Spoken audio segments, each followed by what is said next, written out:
Hey guys, so today I'm going to share with you what I found with my brake light switch.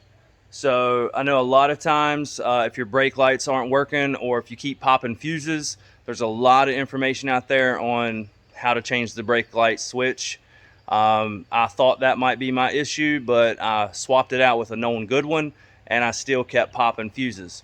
So let me show you how I kind of troubleshooted and found my issue, and hopefully this will help you if you find that your brake light switch is not the issue.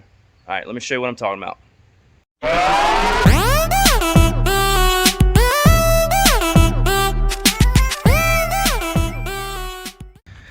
All right guys, so this is the 91 vert. We just got done doing the manual swap in it. So obviously when the brake lights stopped working, I immediately thought maybe we pinched a wire, did something.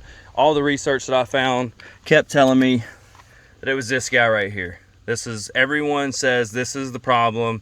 If your brake lights don't work, if your fusers are popping, it's this.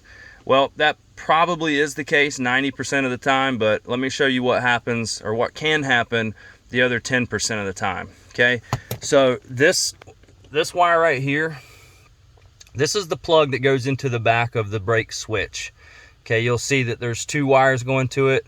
I think that one is like green or pink with a green stripe. The other one's like green with a red stripe. So basically when you turn the ignition on, one of these will have power. Now check the voltage to make sure you have 12 volts going to the switch. And then what you're going to do is check this other side for ground. So just check to see if it's grounding out.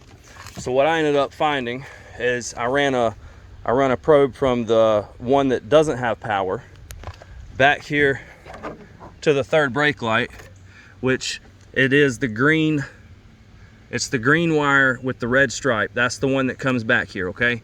So touching a probe there and a probe there, I got continuity between the two.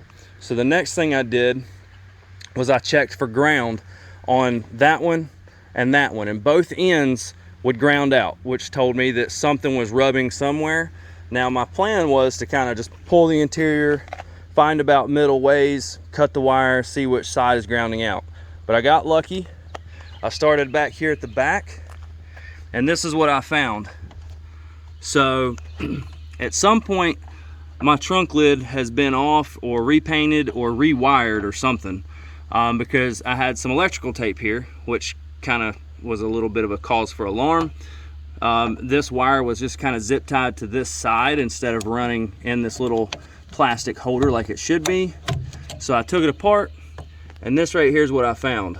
Apparently, I don't know if you can see that on the camera, apparently my trunk wires, my third brake light wires, have been rubbing the trunk hinge under here somewhere.